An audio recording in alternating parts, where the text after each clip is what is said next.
السلام عليكم ورحمة الله وبركاته. إن الحمد لله نحمده ونستعينه ونستغفره ونعوذ بالله من شرور أنفسنا ومن سيئات أعمالنا. أشهد أن لا إله إلا الله وحده لا شريك له وأشهد أن محمدًا عبده ورسوله. أما بعد، رب اشرح لي صدري ويسر لي أمري واحلل عقدة من لساني يفقهوا قولي. أعوذ بكلمات الله التامة من كل شيطان وهامة ومن كل عين لامة. Alhamdulillah, bersyukur kita kepada Allah Subhanahu wa taala bisa menghadiri majelis atau kajian menjelang buka puasa di Masjid At-Taqwa Sukoharjo. Semoga senantiasa kita diberikan kesehatan oleh Allah Subhanahu wa taala, baik kesehatan lahir kita, terlebih-lebih kesehatan batin kita. Karena mendekati Idul Fitri, kita sudah di penghujung akhir dari Ramadan ini. Kita berusaha memaksimalkan ibadah kita kepada Allah Subhanahu wa taala dengan iktikaf, dengan banyak membaca Al-Quran, mentadabburinya, dan qiyamul lail, salat malam dan lain sebagainya. Oleh karena itu, seakan sedih yang kita rasakan, Ramadan begitu cepat berlalu, sedangkan amal-amal mungkin belum maksimal yang kita lakukan. Sedangkan kesibukan-kesibukan yang lainnya ini dan itu, kian Ramadan kian habis dan kesibukan itu kian banyak.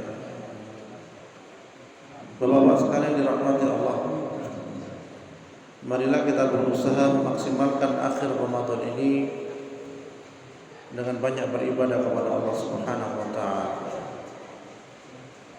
Seperti kajian-kajian sebelumnya, saya ingin mengulas kembali perihal tentang hutang, karena hal ini semakin banyak disepelekan dan juga seakan-akan menjadi kebiasaan bagi umat Islam, dan juga seringkali diremehkan sehingga tiada beban ketika menjalaninya. Dalam Islam, berhutang itu diperbolehkan, namun ada adab-adab yang perlu kita ketahui. Yang pertama adalah ketika berhutang itu jangan pernah tidak mencatat hutang piutang. Jadi jangan pernah tidak mencatat hutang piutang. Oh ya wes, akhirnya lupa. Dalam Al-Quran disampaikan, A'udzu billahi minasy syaithanir rajim. Ya ayyuhalladzina amanu idza tadayantum bidainin ila ajalin musamman faktubu. Surah Al-Baqarah 282. Wahai orang-orang yang beriman, apabila kalian melakukan hutang piutang untuk waktu yang ditentukan, hendaklah kalian menuliskannya. Jadi dianjurkan untuk menuliskan hutang piutang. Karena apa? Karena akal manusia mengingatnya itu terbatas sekali. Mungkin sekarang 100%, nanti sudah tinggal 50%, besok tinggal 20%, sisanya hilang, lupa saudara. Kemudian yang kedua, dalam hutang piutang itu jangan pernah berniat tidak melunasinya. Nah, ini kadang yang sering terjadi. Ya. Dalam hadis Rasulullah SAW disampaikan, siapa saja yang berutang sedang ia berniat tidak melunasi utangnya, maka ia akan bertemu Allah sebagai seorang pencuri, maling. Ya. Jadi barang siapa yang berhutang sedang ia berniat tidak melunasinya, tidak melunasi utangnya, maka ia akan bertemu Allah sebagai pencuri. Ini hadis riwayat Ibnu Majah, hasan sahih. Ya. Kemudian yang ketiga adalah adab-adab dari berhutang itu punya rasa takut jika tidak bisa bayar utang. Jadi wedi lek gak iso bayar utang. Karena apa? Karena alasan dosa yang tidak diampuni dan tidak masuk surga, terhalang masuk surga. Ya. Sebagaimana dalam hadis disampaikan yang artinya semua dosa orang yang mati syahid. Jadi semua dosa orang yang mati syahid diampuni kecuali hutang. Jadi semua dosa orang yang mati syahid itu diampuni kecuali hutang. Ini hadis riwayat Muslim. Kemudian selanjutnya yang keempat, jangan merasa tenang kalau masih punya utang. Jangan merasa tenang kalau masih punya utang. Santai, kayak gak banyak beban pikiran, tidurnya biasa-biasa saja, nyenyak. Ya.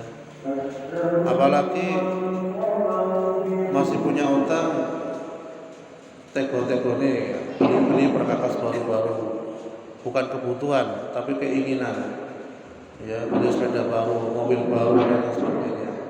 Padahal masih punya utang kepada tetangganya, kepada saudaranya. Nah, ini juga perlu jadi catatan. Karena kematian itu tidak tahu kapan terjadinya, tidak menunggu waktu ini dan itu. Bisa saja menyebut kapan saja, nanti besok atau lusa, padahal dia masih punya tanggungan utang. Ya.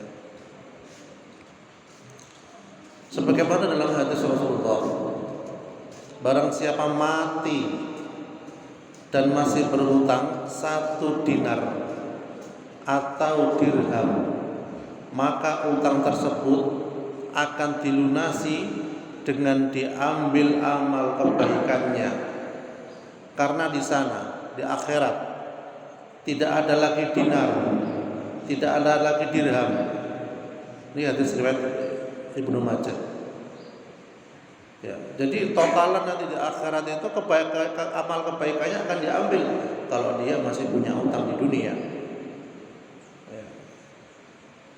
Kemudian selanjutnya yang kelima adalah adab-adab berhutang itu jangan pernah menunda membayar utang.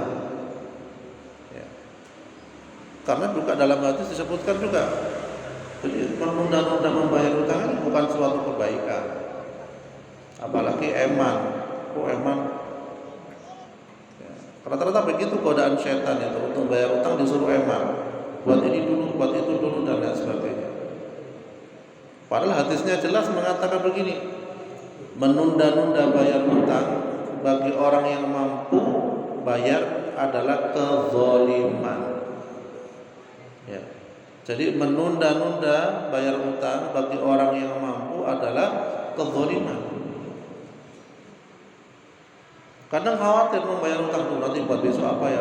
Punya utang 500, dia sekarang punya uang 1 juta. mau dibayar 500 untuk bayar utang, waduh, nanti besok saya makan apa? Kadang berpikir begitu sehingga berat untuk bayar utang. Tapi kalau hamba yang pasrah kepada Allah Subhanahu wa taala, ya, bahwasanya yang ngatur rezeki, bahwasanya yang Maha memberi rezeki hanya Allah Subhanahu wa taala, ia bayarkan utang itu dengan berdoa kepada Allah, ya Allah, ini utang 500 saya bayar dan saya tinggal 500 ribu, ya, saya minta kepadamu berikanlah kami rezeki yang barokah ya Allah. Jadi minta lagi kepada Allah yang Maha memberi rezeki. Ya, kadang takut buat ini buat itu dan lain sebagainya. Jadi zalim orang yang menunda-nunda membayar hutang. Kemudian yang keenam adalah adab berhutang itu jangan pernah menunggu ditagih dulu baru membayar hutang. Ya. Jadi jangan pernah menunggu ditagih dulu baru membayar hutang. Ya. Sebagaimana dalam hadis juga disampaikan, sebaik-baik orang adalah yang paling baik dalam pembayaran hutang. Jadi gak ruwet, gak nunggu ditagih, gak nunggu disemayani lagi, ya. Karena seringkali orang yang ketika ditagih itu sembahyangnya macam-macam, besok, lusa, minggu depan, bulan depan, tahun depan, dan lain sebagainya. Akhirnya yang nagih sampai capek. Dan yang nagih malu sendiri. Dan akhirnya yang galak itu bukan yang nagih, malah yang ditagih lebih galak daripada yang menagih. Nah, dan seringkali ngoten. Ya. Jadi seperti itu. Dan kemudian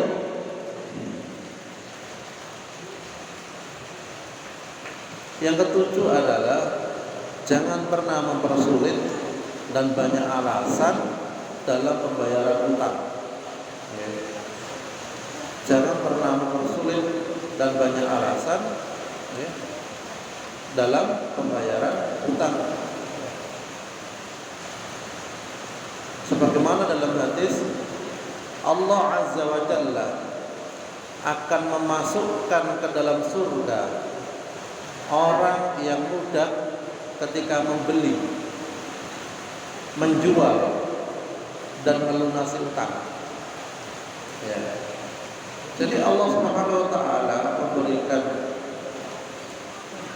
gambarannya jaminan surga kepada orang yang mudah ketika membeli. Ya. Jadi pembeli itu mudah, tidak rewel, tidak mencari-cari kesalahan. Apa namanya? Yang menjual. Ya. Mudah pula jika dia dalam menjual, tidak ruwet. Dan juga mudah melunasi hutang.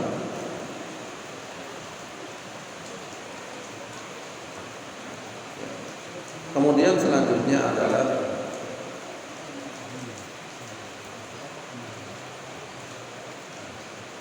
yang ke-8, jangan pernah meremehkan utang meskipun sedikit.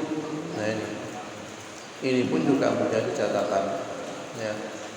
Jangan pernah meremehkan hutang meskipun sedikit. Sebagaimana dalam hadis riwayat Tirmidzi yang artinya begini, ruh seorang mukmin itu tergantung kepada hutangnya sampai hutangnya dibayarkan. Ya. Jadi ruh seorang mukmin itu tergantung kepada utangnya. Jadi ketika meninggal dunia itu ya, sampai utangnya dibayarkan. Bayangkan. Jadi walaupun sedikit, entah 1.000, 2.000, 100.000, 50.000 dan lain sebagainya. Ini hadis riwayat Tirmidzi dan Ibnu Majah. Ataupun utang barang, beras, kayu, ya, baju dan lain sebagainya. Kemudian yang ke-9 adalah jangan pernah berbohong kepada pihak yang memberi utang. Ya. Jadi jangan pernah berbohong kepada pihak yang memberi utang. Kadang yang berutang itu sengaja menolong kita, ya, membantu kita, mungkin kasihan kepada kita sehingga dikasihlah utang.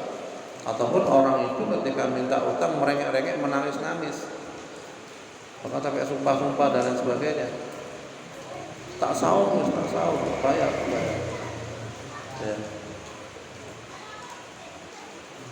Bahkan juga saya dengar ceritanya dari Pak Haji Ismail, ada yang utang beras 1 kilo dengan menggadaikan sertifikat.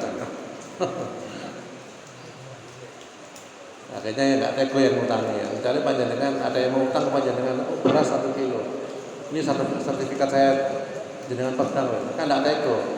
Ya. Akhirnya nggak jadi dipegang sertifikatnya. Dikasihlah utang beras 1 kilo itu, dia nggak balik. Jadi kadang cuma manis di muka, ya. Dan itu dibuat mainan. Ya. Jadi jangan pernah berbohong kepada pihak yang memberi utang. Ya, sebagaimana dalam hadis, ya, sesungguhnya ketika seseorang berutang, maka bila berbicara ia akan dusta, dan bila berjanji ia akan ingkar. Ini hadis riwayat Bukhari dan Muslim. Ya. Jadi sesungguhnya ketika seseorang berutang, maka bila berbicara ia akan dusta, dan bila berjanji ia akan ingkar, karena sudah seringnya seperti itu, kebiasaan. Ya, ini hadis riwayat Bukhari dan Muslim, bukan kata saya, tapi riwayat Bukhari dan Muslim. Ya. Kemudian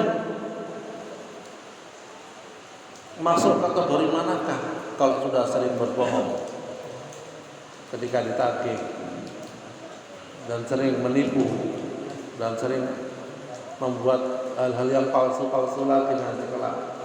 Khawatir termasuk golongan munafik dengan ciri-ciri idza hadatsa kadzaba wa idza wa'ada akhlafa wa idza tumina khana. Ya, ciri-ciri munafik itu kan ketika berbicara dia berbohong, ketika berjanji dia tidak menepati, dan ketika dia diberi amanah dia berkhianat. Ya, termasuk utang yang diberikan kepada seseorang berarti kan dia dikasih amanah supaya mengembalikan, supaya memanfaatkan itu dengan baik, ya, dan lain sebagainya. Kemudian adab berutang yang selanjutnya yaitu yang ke-10, jangan pernah berjanji jika tidak mampu memenuhinya. Ya, jangan pernah berjanji jika tidak mampu memenuhinya. Artinya apa? Ketika kita berutang dan kita mau berjanji, sebaiknya dikasih jeda. Misalnya kita bisa bayar 1 bulan, ya, bisa jadi kita kasih jeda, insya Allah saya bayar 1,5 bulan. Ya. Tetapi begitu ada uang sebelum 1 bulan, ya cepat-cepat dikasihkan. Nah, itu lebih baik. Jadi maju sebelum janji itu sesuai dengan deadline. Ya, misalnya mau bayar utang tanggal 10, ya, tapi tanggal 5 sudah punya uang, ya cepat-cepat dibayarkan. Nah, itu lebih baik. Ya, artinya mengurangi beban kita di dunia dan di akhirat. Ya. Karena apa? Dalam Al-Quran surah Al-Isra ayat 34 juga disampaikan, dan penuhilah janji, karena janji itu pasti dimintai pertanggungjawaban. Ya. Seperti itu. Biasanya orang yang mudah berjanji biasanya cepat lupa, suka dusta. Apalagi janji yang mengatasnamakan Allah Subhanahu wa taala, wallahi, demi Allah, dan sebagainya. Janji seperti ini adalah janji yang digunakan ketika kondisi sangat kepepet dan terpaksa, dan kondisi genting, baru menggunakan nama Allah, demi Allah, bersumpah. Beda dengan orang yang sering gampang-gampang mengumbar sumpah. Ya. itu dikhawatirkan dia banyak bohongnya. Ya. Kemudian yang ke-11 yang terakhir adalah adab dalam berhutang itu jangan lupa mendoakan orang yang telah memberikan hutang kepada kita. Nah, ini seringkali yang lupa. Jadi jangan pernah lupa mendoakan orang yang pernah memberikan hutang kepada kita. Ya. Kadang wis oleh duitnya pinjam 1 juta terus diwehi karena sering ditagih, "Iki tak balekno wis gak nyelip meneh wis." Nggak ngomong terima kasih, malah menyampaikan hujatan. Ya, kadang malah nesuan gara-gara punya uang jadi musuhan, tidak mau menyapa antara satu dengan yang lainnya. Nah, jadi memang sangat riskan dalam hutang piutang ini. Ada seorang tetangga bisa jadi nggak rukun sama tetangganya karena utang juga bisa. Ya, saudara dengan saudaranya nggak rukun karena utang juga bisa. Ya, antara seorang ponakan dengan pamannya nggak rukun karena utang juga banyak, selain karena warisan. Ya. Artinya begitulah. Ya. Jadi sampai disampaikan jangan pernah lupa doakan orang yang telah memberi hutang. Ya. Sebagaimana dalam hadis Rasulullah SAW yang artinya begini: barang siapa telah berbuat kebaikan kepadamu, balaslah kebaikannya itu. Jadi dalam hal apapun, ketika kita diberi kebaikan oleh seseorang, kita memang sebaiknya dianjurkan untuk membalas kebaikan itu. Ya. Dianjurkan untuk membalas kebaikan itu. Jika engkau tidak menemukan atau tidak mampu apa yang dapat membalas kebaikannya itu, maka berdoalah untuknya sampai engkau menganggap bahwa engkau benar-benar telah membalas kebaikannya. Masya Allah. Jadi ketika ada orang berbuat kebaikan kepada kita nggak bisa membalas karena kondisi kita, itu sebaiknya dianjurkan untuk mendoakannya. Sampai kapan mendoakannya? Sampai seakan-akan kita sudah membalas apa yang diberikan dia kepada kita. Jadi nggak satu kali baca doanya. Karena ada kisah itu ya, ada seorang yang rutin mendoakan orang lain, seorang insya Allah pemimpin ya, seorang ulama. Itu tiap hari dia itu mendoakan orang kurang lebih 300 orang setiap malam. Jadi setiap malam mendoakan orang 300 orang. Dan itu rutin dia lakukan. Dan mendoakan ini kan tidak rugi. Ya, akhirnya pada suatu malam dia lupa tidak mendoakan itu. Jadi seakan-akan ada kejadian aneh apa itu, akhirnya dia bangun mendoakan lagi 300 orang. Dan inilah yang juga sering dilakukan oleh para salafus saleh. Karena apa? Mendoakan saudara kita ya, tanpa sepengetahuan dia, itu insya Allah Allah Subhanahu wa Ta'ala akan mengabulkan doanya itu. Ya. Insya Allah akan dikabulkan oleh Allah Subhanahu wa Ta'ala.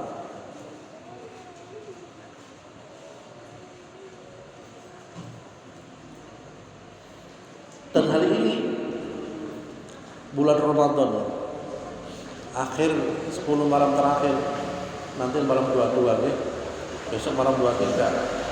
Di sisi lain kita qiyamul lail, di sisi lain kita mendoakan di antara kita sekalian. Apa yang harus kita doakan? Ya, paling tidak kita mendoakan agar saudara kita bahagia dunia dan akhirat. Kita doakan agar tercukupi ekonominya. Kita doakan juga jangan lupa yang utama, saudara-saudara kita, tetangga-tetangga kita rajin ke masjid At-Taqwa ini misalnya. Wah itu Masya Allah bagus. Jadi doa yang paling bagus itu doa yang menunjukkan kepada ketakwaan kepada Allah Subhanahu wa taala. Ya Allah, semoga saudaraku, tetanggaku rajin ke masjid berjamaah, sholat berjamaah di Masjid At-Taqwa atau di yang terdekat dengan dia. Wah itu bagus Masya Allah. Ya.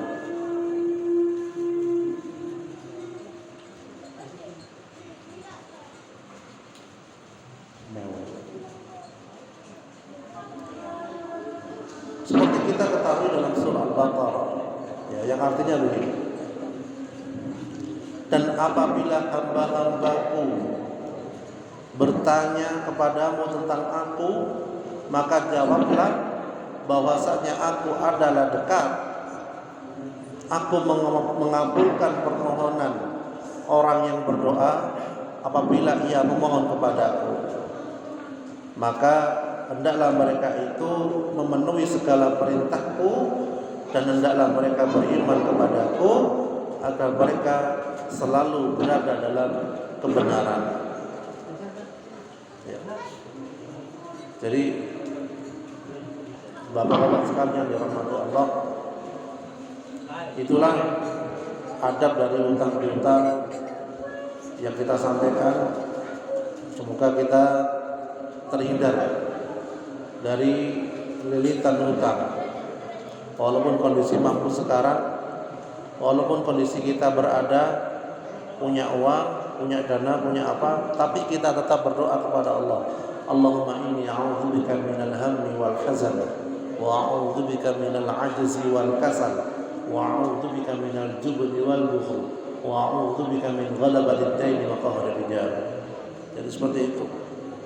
Kita berdoa supaya dihindarkan dari rasa malas, rasa pengecut, ya, rasa diintimidasi orang atau dari lilitan utang dan lain sebagainya.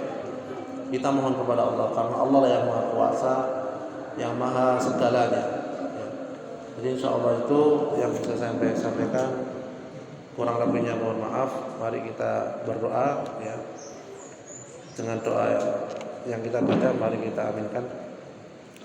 A'udzu billahi minasyaitonir rajim. Bismillahirrahmanirrahim. Alhamdulillahirabbil alamin. Allahumma inna nas'aluka salamatan fid din wa 'afiyatan fil jasad wa ziyadatan fil 'ilmi wa barakatan fil rizq wa tawbatan qabla al-maut wa rahmatan 'inda al-maut wa maghfiratan ba'da al-maut. Hawwin 'alaina fi sakaratil maut wan najata minan nar wal 'afwa 'inda al-hisab.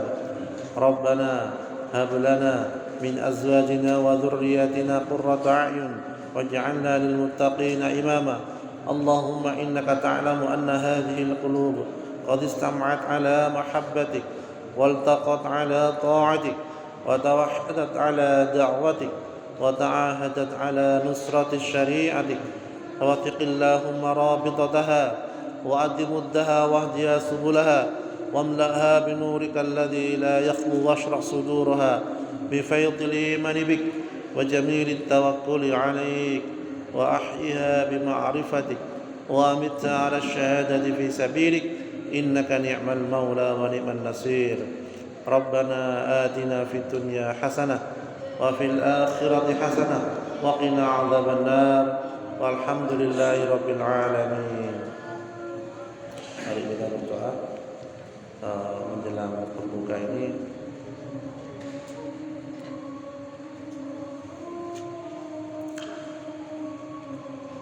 Bismillahirrahmanirrahim. Dhahabat dhama'u wa badalatil 'uruq wa thabatal ajru insyaallah.